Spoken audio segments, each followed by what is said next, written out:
Assalamualaikum warahmatullahi wabarakatuh.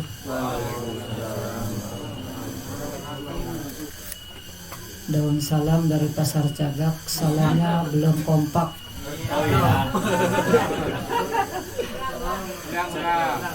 Assalamualaikum warahmatullahi wabarakatuh. Maknanya kalau lebih seperti itu ya. Saya ingat saya seperti itu. Sinyal itu Mas. Berarti salahnya kuratan pokoknya. Bahkan dalam hadis disebutkan tidak dikatakan beriman atau tidak beriman kalian sampai kalian tidak akan masuk surga sampai kalian beriman, dan tidak dikatakan beriman sampai kalian saling mencintai, menyayangi.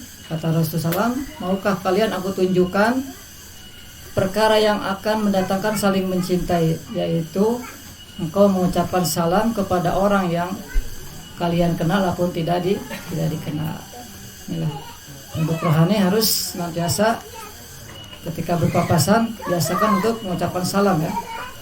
Karena baiknya rohani insya Allah akan melahirkan perkataan dan perbuatan yang elok ya, yang indah ya. Jangan dibalik, mentang-mentang penduduk rohani, saya kan salamnya dalam hati. Penduduk rohani katanya, saya penduduk batin, jadi salamnya dalam hati. Ya, kalau begitu kita makannya dengan hati aja deh. Nah, gitu ya, insya Allah. Bismillahirrahmanirrahim. Alhamdulillahirabbil alamin wa bihi nasta'inu ala umuri dunya waddin wa ala alihi wa ashabi ajmain, amma ba'du. Ikhwani wa akhwati rahimani wa rahimakumullah. Puji serta syukur kita panjatkan kepada Allah Subhanahu wa taala yang senantiasa melimpahkan kepada kita berbagai macam karunia kenikmatannya, dari nikmat lahir sampai nikmat batin, dan nikmat terkecil sampai nikmat yang terbesar, nikmat agung yaitu nikmat iman dan Islam. Oleh karena itu seyogianya kita untuk menjaga kenikmatan-kenikmatan yang telah Allah berikan kepada kita, dengan kita memperbaiki terus keimanan dan ketakwaan kepada Allah Subhanahu wa taala. Dan juga sholawat serta salam kita curah limpahkan kepada Nabi kita Muhammad sallallahu alaihi wasallam, keluarganya, para sahabatnya, dan para pengikutnya hingga hari akhir. Rekan-rekan semuanya, itu syarat dari kalimat la ilaha illallah, yang merupakan rangkaian dari syahadatain, asyhadu alla ilaha illallah wa asyhadu anna muhammadar rasulullah. Dengan kita memahami ya tafsirnya, maknanya, dan juga syarat-syaratnya, insya Allah akan menambah keyakinan kita ya, tentang makna la ilaha illallah, dan juga menambah keyakinan kita terhadap kandungannya, sehingga konsekuensinya kita bisa mengamalkannya dengan baik dan benar, dan akan melahirkan atau mendatangkan mahabbah kita kepada Allah Subhanahu wa taala. Tentunya perkara yang paling dasar yang harus kita ketahui.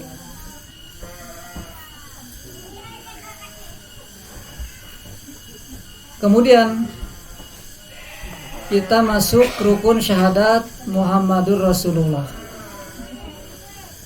Syahadat ini juga mempunyai dua rukun. Kalau kemarin rukun syahadat la ilaha illallah, rukunnya ada dua. Apa saja yang masih ingat? Ada yang masih ingat? Rukun syahadat la ilaha illallah, tidak ada ilah yang berhak diibadahi dengan benar kecuali Allah. Yang pertama rukun pada lafaz la ilaha, apa namanya? Rukun apa? Anapiu, yaitu meniadakan seluruh sesembahan selain Allah. Dan juga rukun kedua itu illallah, yaitu pada kalimat illallah, yaitu al-isbat, yaitu menetapkan bahwasanya hanya Allah lah satu-satunya ilah yang berhak diibadahi. Dan ini pun yaitu rukun syahadat Muhammadur Rasulullah memiliki dua rukun. Yang pertama pada kalimat abduhu wa rusuluh, hamba dan utusannya. Dua rukun ini, yaitu hamba dan utusannya, menafikan ifrat, berlebih-lebihan atau hulu, dan tafrid, meremehkan pada hak Rasulullah SAW. Karena yang namanya Islam itu, ajaran yang dibawa oleh Rasulullah SAW, mengajarkan sikap tawasud, sikap pertengahan antara berlebih-lebihan dan juga meremehkan. Tidak jomplang kiri, tidak jomplang kanan. Sebagaimana sikap kita terhadap al-mubasyirat, maka kita harus memiliki sifat tawasud, tidak berlebih-lebihan, tidak juga meremehkan. Orang berlebih-lebihan akhirnya menjadikan mimpi-mimpinya sebagai dasar hukum, akhirnya tergelincir.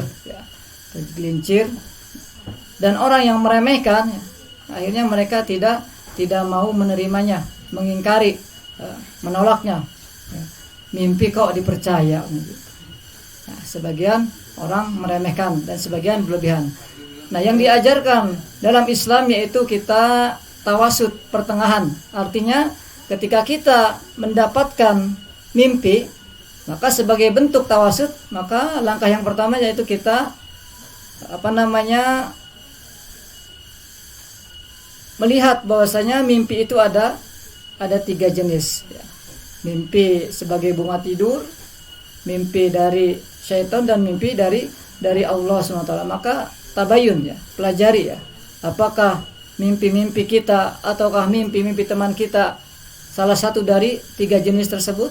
Apabila mimpinya dari syaitan, kita tinggalkan, atau mimpi bunga tidur, kita abaikan. Tapi kalau mimpinya dari mimpi Allah SWT, yaitu ru'yatus shadiqah, maka ini yang harus dijadikan sebagai penguat atau peneguh, bahkan kabar gembira dan peringatan.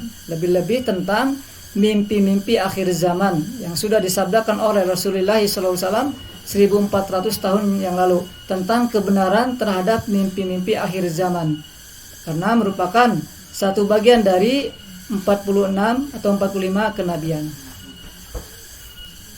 Pada rukun ini, yaitu abduhu wa rasuluh, hamba dan utusannya, beliau adalah hamba. Bahwasanya Rasulullah itu hamba, bukan Tuhan, bukan Allah, dan juga Rasulnya. Akan tetapi bersamaan itu, walaupun beliau seorang hamba seperti manusia lainnya, makan, minum, dan seterusnya, akan tetapi beliau memiliki keutamaan yaitu sebagai Rasul, yaitu utusan Allah Subhanahu Wa Taala.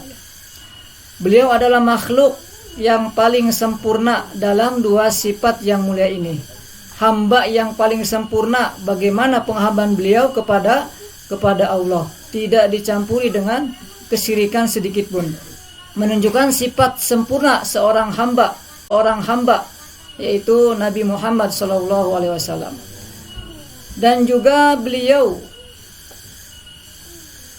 adalah manusia yang diciptakan dari bahan yang sama, sebagaimana ciptaan manusia lainnya juga berlaku atas apa yang berlaku atas orang lain. Sebagaimana firman Allah SWT di dalam surat Al-Kahfi di akhir ayat, "Qul innama ana basyarum mislukum." Katakanlah, sesungguhnya aku ini hanya seorang manusia seperti kalian. Artinya Rasulullah SAW tidur, makan, menikah, dan seterusnya. Ini adalah sifat kesempurnaan hamba beliau. Jadi beliau seorang hamba yang menyembah, bukan hamba yang disembah. Jadi beliau hanya memberikan hak peribadahannya atau hak ubudiyahnya hanya kepada Allah dengan sebenar-benarnya. Oleh karena itu Allah Subhanahu Wa Taala memujinya di dalam ayatnya, "Alaihissallahu bikafin abdah." Bukankah Allah cukupan untuk melindungi hamba-hambanya? Dan juga di ayat yang lain, "Alhamdulillahilladzi anzala ala abdihil kitab." Di sini maksudnya sahihnya yaitu alaihissallahu bikafin abdah, bukankah Allah cukup untuk melindungi hamba-hambanya? Di sini kan hamba-hambanya disebutkan oleh Allah sebagai hamba-hambanya. Dan juga di ayat yang lain, alhamdulillahilladzi anzala ala abdihil kitab. Segala puji bagi Allah yang telah menurunkan kepada hambanya, yaitu Rasulullah sebagai hambanya, yaitu menurunkan Alkitab. Di sini Allah menyebutkan sebagai hambanya, bukan sebagai sekutunya atau yang lainnya. Menunjukkan bahwasanya Rasulullah adalah seorang hamba, seorang yang menyembah, bukan seorang yang disembah. Pada ayat selanjutnya sebagai bukti bahwasanya Rasulullah SAW yaitu seorang hamba dan beliau memiliki sifat penghambaan yang sempurna kepada Allah, yaitu di dalam surat Al-Isra, subhanalladzi asra bi'abdihi laila minal masjidil haram, al-ayah. Maha suci Allah yang telah memperjalankan hambanya pada suatu malam dari Masjidil Haram sampai Masjidil Aqsa. Di sini sahihnya yaitu Maha suci Allah yang telah memperjalankan hambanya. Allah telah memperjalankan hambanya, bukan memperjalankan sekutunya. Menunjukkan bahwasanya Rasulullah adalah betul-betul seorang hamba manusia, bukan Tuhan dan bukan sekutu Allah Subhanahu wa taala. Ini sebagai dalil bahwasanya Rasulullah SAW adalah seorang hamba, yaitu yang menyembah kepada Allah Subhanahu wa taala, bukan untuk disembah, bukan untuk dipertuhankan.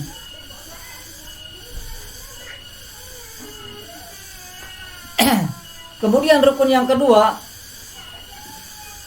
yaitu Rasulullah, yaitu utusan Allah. Sedangkan Rasul artinya sebagaimana yang sudah kita ketahui bersama, orang yang diutus kepada seluruh manusia dengan misi dakwah kepada Allah sebagai basyir, pemberi kabar gembira, dan nazir, pemberi peringatan. Itu tentang definisi Rasul ya. Dan ini pun ya, akan terulang pada umat akhir zaman. Walaupun beliau sudah tiada, maka Allah akan mengutus seorang utusan yang dinamakan Al-Mahdi sebagai pemberi kabar gembira, pemberi peringatan yang Allah titipkan melalui ru'yatus shadiqahnya, melalui mimpi-mimpi yang benarnya. Hanya saja manusia banyak yang lalai, bahkan mungkin menolaknya ya. Sebagaimana dahulu ya, ketika Rasulullah SAW pada usia 9 tahun atau 13 tahun kurang lebih, beliau mengadakan perjalanan yang pertama ke Syam dengan pamannya Abdul Muthalib ya, untuk berdagang. Ketika sudah sampai di suatu daerah, maka beliau terlihat oleh rohib, yaitu Buhairah, pendeta ya. Nah, Buhairah itu sudah mengetahui bahwasanya anak ini akan menjadi seorang nabi dan sebagai nabi terakhir. Bagaimana pendeta bisa mengetahui bahwasanya beliau adalah calon nabi terakhir? Karena beliau melihat atau mengetahui di dalam kitab-kitab ahlul kitab. Tentunya kitab-kitab yang masih lurus, yang belum ada perubahan ya. Begitu juga zaman sekarang ya. Orang banyak kitabnya ya, sampai berak-rak ya. Bahkan sampai berkontainer-kontainer ya. Tahu tentang ciri-ciri Al-Mahdi, tanda-tanda kedatangan Al-Mahdi. Ketika Al-Mahdinya nongol, ya, dia enggak percaya, bahkan menolaknya. Ini sama seperti keadaan ahlul kitab zaman dahulu. Mereka seperti keledai ya, memiliki banyak kitab ya, ditunggangi di atas punggungnya kitab sampai menjulang, tapi dia tidak mengamalkan isi kitab tersebut. Bahkan mungkin sebagian yang tidak mengetahuinya atau memahaminya. Nah, itu seperti begitulah orang-orang ahlul kitab. Ahlul kitab zaman dulu, zaman sekarang ya. Mereka mengetahui ya dari kitab-kitab mereka, tetapi mereka ketika Allah uji ya, Allah turunkan apa yang mereka ketahui dalam kitab, mereka menolaknya. Alhamdulillah ya, kalaupun kita di sini bukan para ulama ya, para syekh, para kiai, para ustadz, alhamdulillah Allah berikan taufik kita untuk mendapatkan hidayah, percaya kepada al-mubasyirat akhir zaman yang dibawa oleh Muhammad Qasim dan yang kaum muslimin secara umum ya. Dan kita percaya tentang tanda-tanda beliau bahwasanya satu-satunya calon kandidat Imam Mahdi adalah Muhammad Qasim ya, seperti itu. Walaupun di sana ada ya yang mengklaim ya, ada yang mengklaim atau menggadang-gadang bahwasanya inilah Imam Mahdi ya, seperti itu. Ada ya, di Timur Tengah pun ada. Mereka memiliki gerakan Harakah Nasirul Al-Mahdi, pergerakan penolong Al-Mahdi. Ada.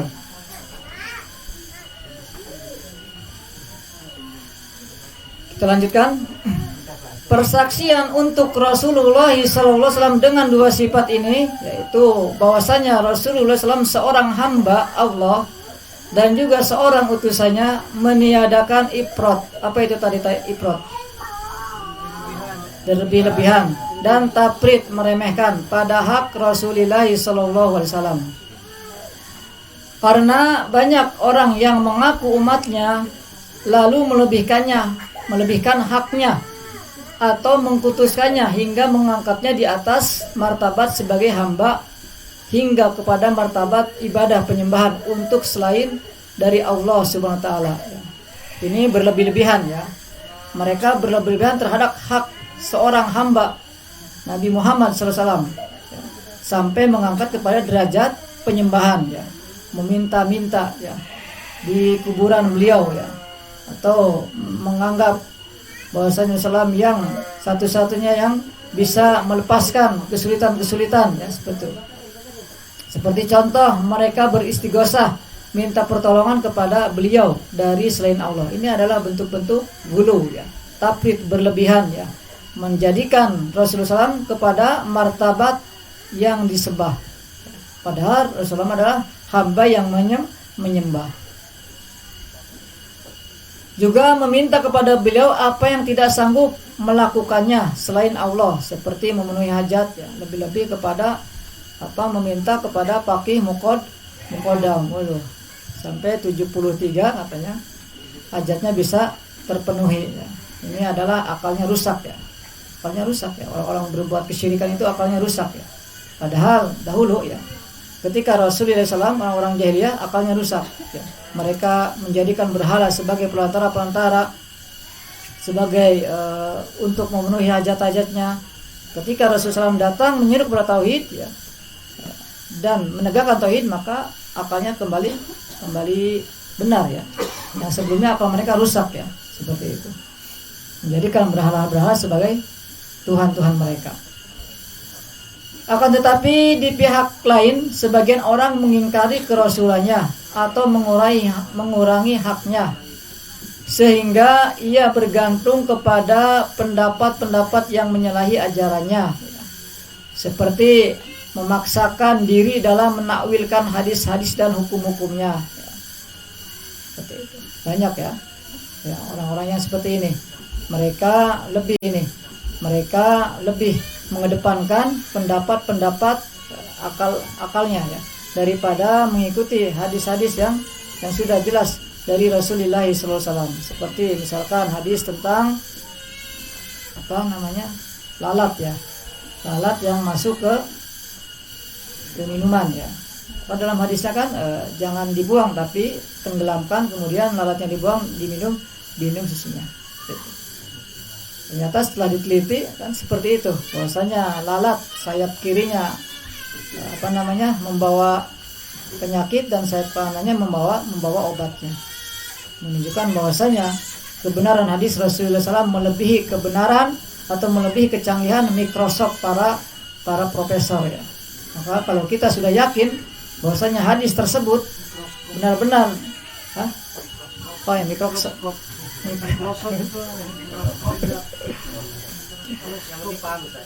ada insyaallah ya.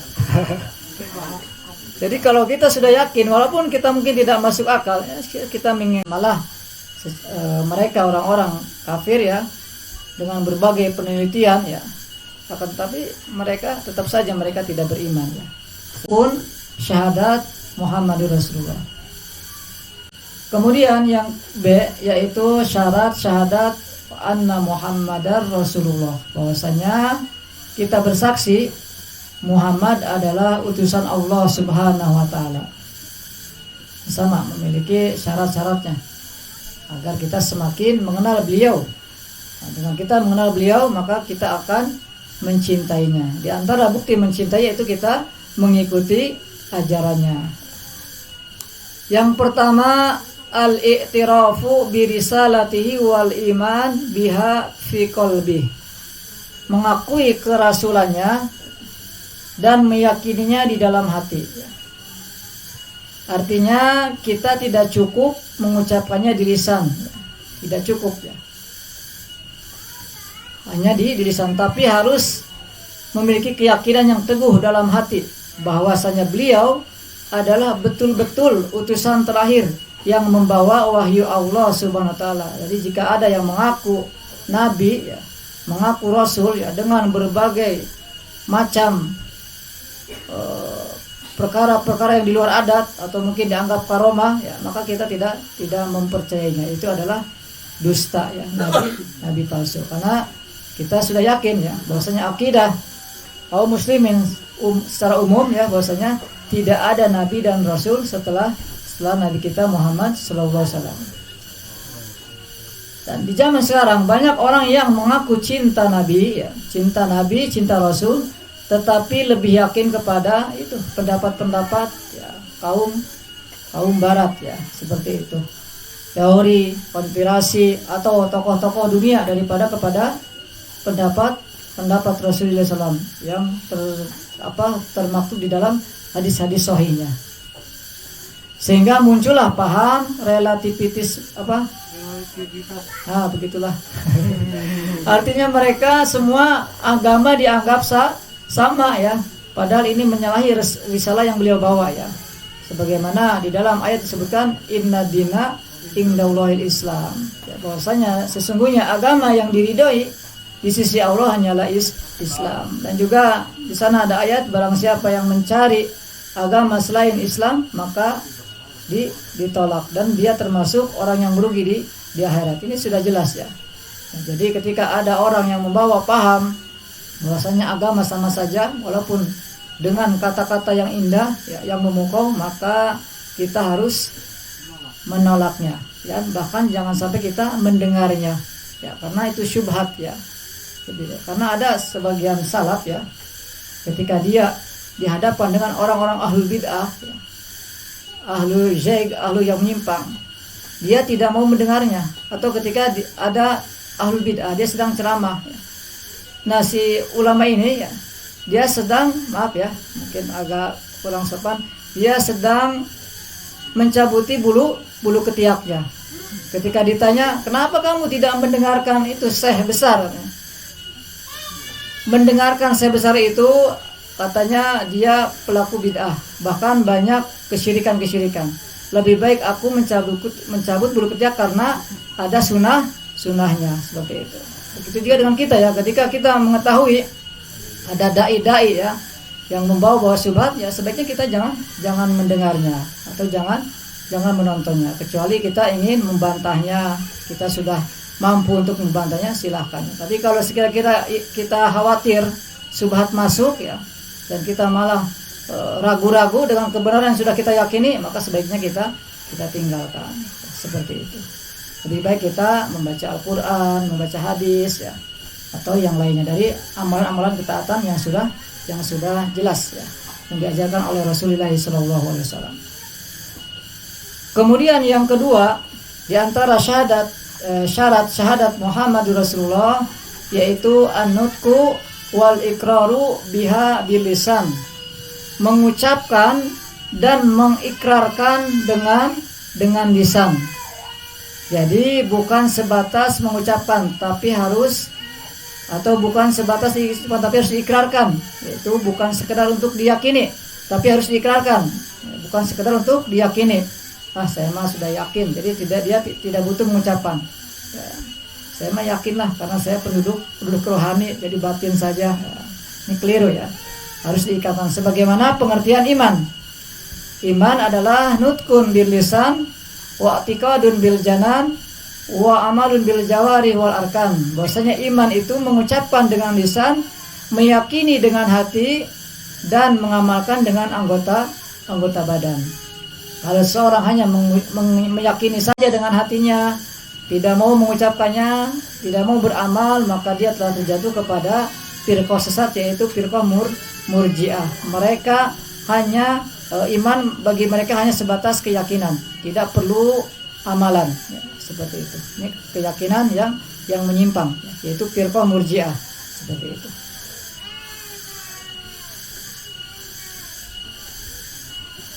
Jadi sekali lagi bahwasanya tidak cukup keyakinan, tapi harus diikrarkan, diucapkan dengan lisan. Seperti asyhadu alla ilaha illallah, ketika seorang mengikrarkan syahadat la ilaha illallah. Seperti itu. Dan di zaman sekarang ya, bahwasanya banyak yang lahir ya, mereka sebagai muslim ya, sebagai muslim, tapi lisannya ringan ya, mengucapkan kalimat-kalimat ya, yang tidak sadar ya, bisa membatalkan syahadat ya. Seperti menghina sunnah Rasulullah SAW ya, mencela hukum syariat, ataupun bahkan menjadikan agama sebagai canda dan gurauan ya, seperti itu. Banyak ya orang-orang sekarang ya seperti itu. Nah, sehingga ini bisa masuk pada ancaman yang Allah sebutkan di dalam surat At-Taubah ya, ayat 65-66, bahwasanya ketika engkau tanya mereka ya, kenapa kalian demikian? Kami hanya bercanda atau bermain-main ya. Kenapa kalian bermain, bercanda-canda kepada Allah dan Rasulnya dan juga ayat-ayatnya? Maka sungguh kalian telah kufur atau telah kafir setelah beriman. Tidak usah minta maaf. Ini ancaman bagi orang-orang yang mengolok-olok tentang syariat Allah, tentang agama. Karena ketika seorang mengolok-olok sunnah, sama saja dia mengolok Allah ya. Karena Allah yang memberikan risalah kepada Rasulullah SAW. Seperti itu.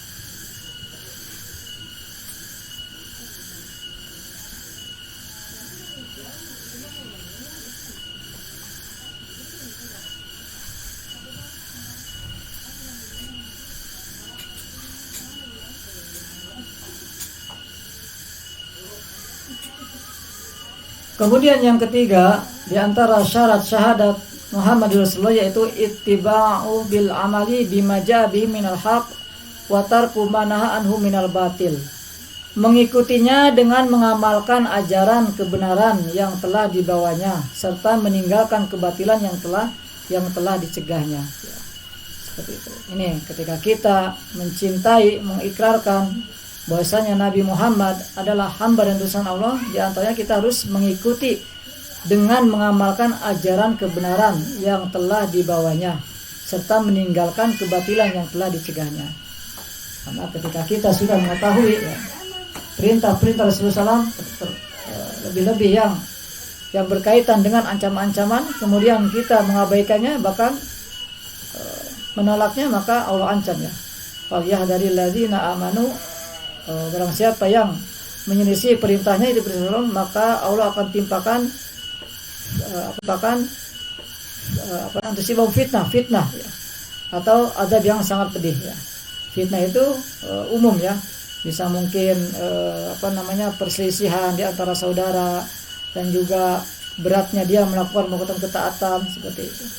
Ketika dia tidak berusaha ya mengamalkan ajaran-ajaran yang dibawa oleh Rasulullah SAW. Karena kalau orang cinta ya, mencintai, mengaku mencintai Rasulullah, maka dia akan semaksimal mungkin ya membuat yang dicintainya senang, seperti itu.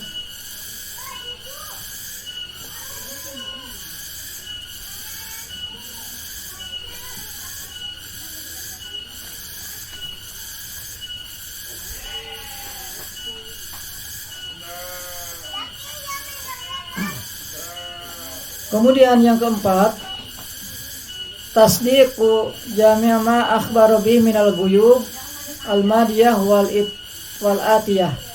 Membenarkan segala apa yang dikabarkan dari hal-hal yang gaib, baik yang sudah lewat ataupun yang akan datang.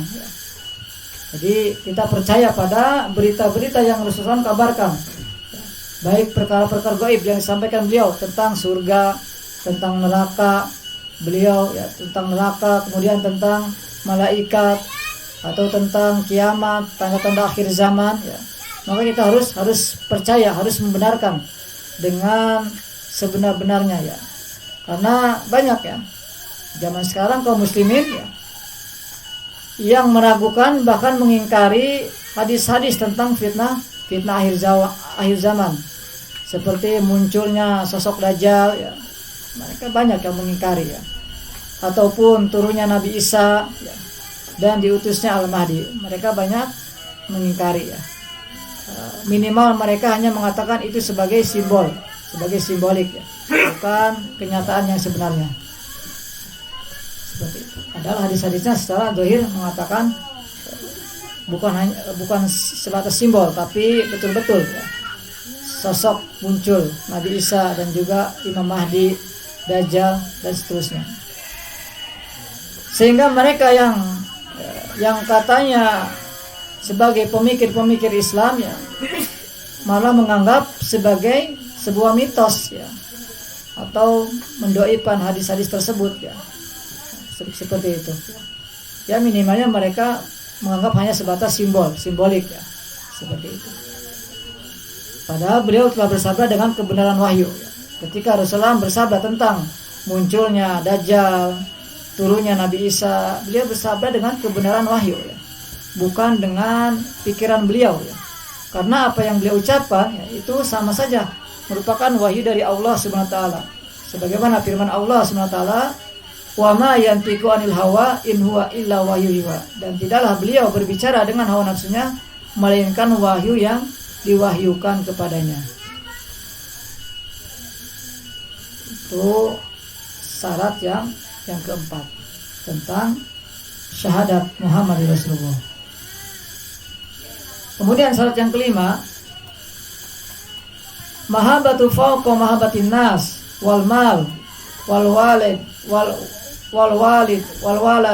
walid wa jami'an nas, mencintai melebihi cintanya kepada dirinya sendiri, harta, anak, orang tua serta seluruh umat manusia, bahkan di riwayat lain diri sendiri ya. Itu ketika kita mencintai Rasulullah maka harus melebihi cintanya, melebihi kepada cinta seluruh manusia, bahkan kepada diri sendiri ya. Seperti itu. Ketika tuntunan Rasulullah SAW bertentangan dengan keinginan kita, maka kita harus mengalahkan keinginan kita. Kita lebih mendahulukan tuntunan Rasulullah SAW dari ucapan, perbuatan ya, dan juga keyakinan. Maka itu harus kita dahulukan. Harus kita melebihi ucapan kita, melebihi perbuatan kita, melebihi keyakinan kita kepada Rasulullah dari manusia lainnya, bahkan dari diri kita sendiri ya.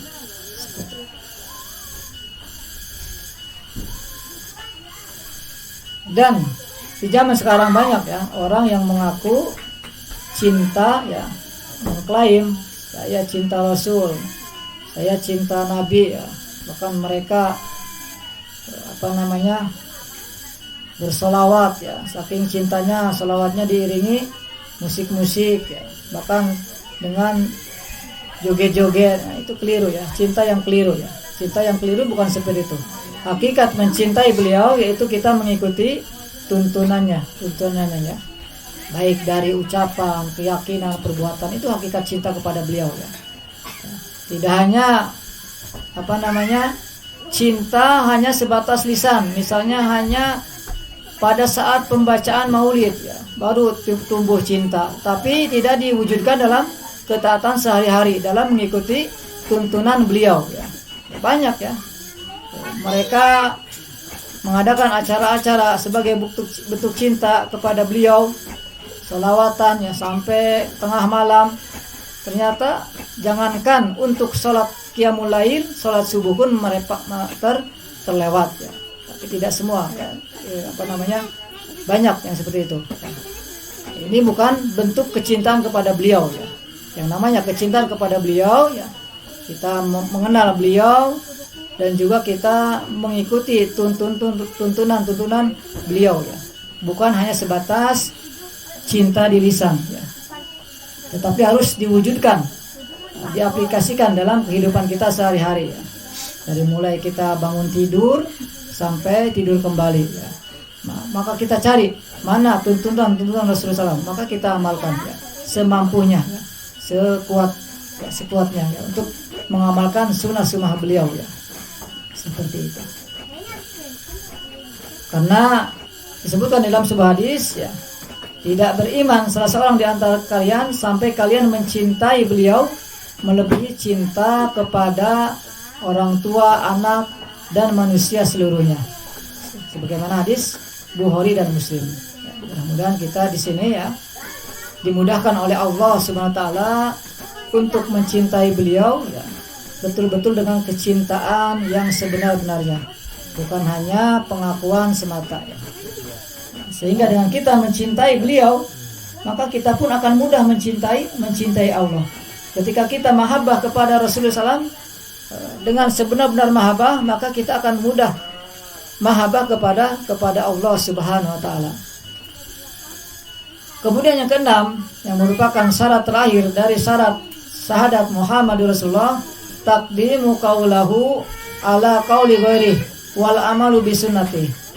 Mendahulukan sabdanya atas segala pendapat dan ucapan orang lain serta mengamalkan sunnahnya. Nah, seperti itu. Jadi ketika kita disodorkan hadis yang sahih dari Nabi kita Muhammad SAW, maka kita terima ya.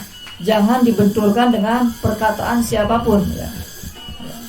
Sudah saya sampaikan dulu ya, ketika kisah Abdullah bin Abbas ya, ketika di antara para sahabat terjadi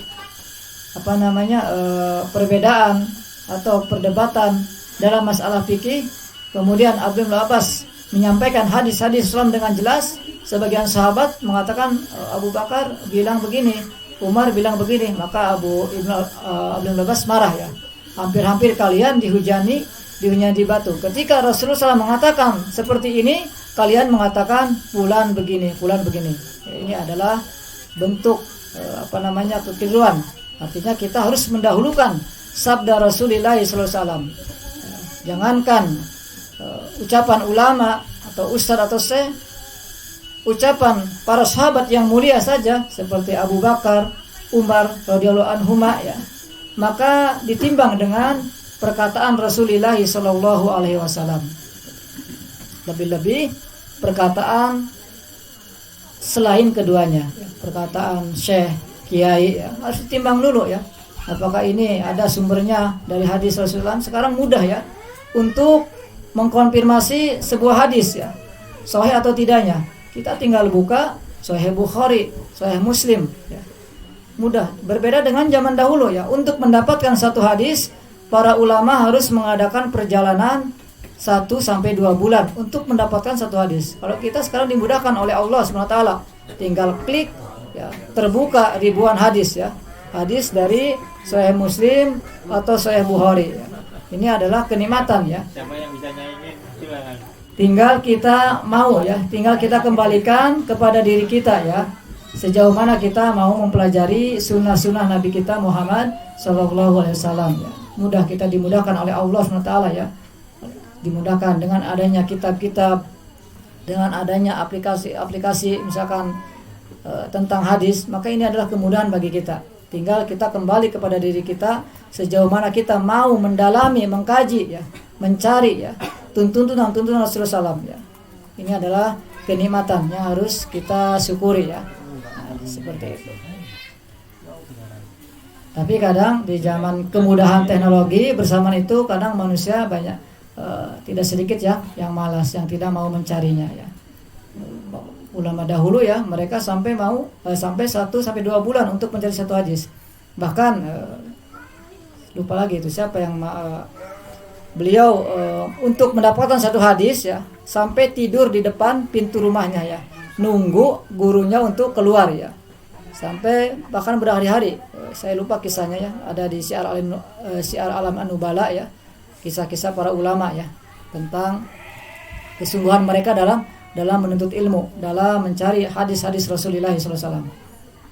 Kemudian kita di sini ya dimudahkan untuk membaca hadis, kemudian juga memahaminya, mempelajarinya dan mengamalkannya, sehingga kita betul-betul dijadikan oleh Allah SWT sebagai umat yang mencintai beliau dengan kecintaan yang benar ya, bukan kecintaan belaka, bukan kecintaan palsu, hanya sebatas klaim ya.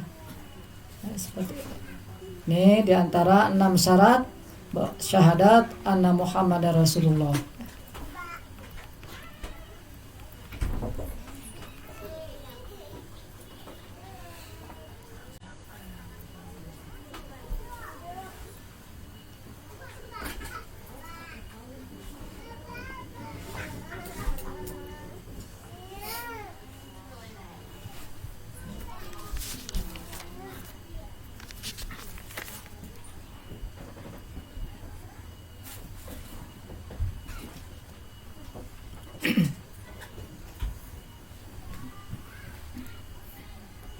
Insyaallah mungkin pada materi kuliah sore ini kita cukupkan untuk pembahasan ini.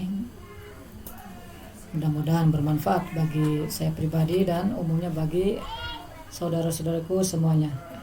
Dan mudah-mudahan kita bisa mengamalkan dari apa-apa yang Rasulullah SAW ajarkan ya, baik dengan perkataan, perbuatan, keyakinan ya. Jangan sampai ada keyakinan-keyakinan kita ya menyalahi keyakinan-keyakinan yang dibawa oleh Rasulullah SAW. Baik itu keyakinan-keyakinan kebid'ahan atau kesyirikan, begitu juga ucapan dan perbuatan ya. Karena kita semua ingin ya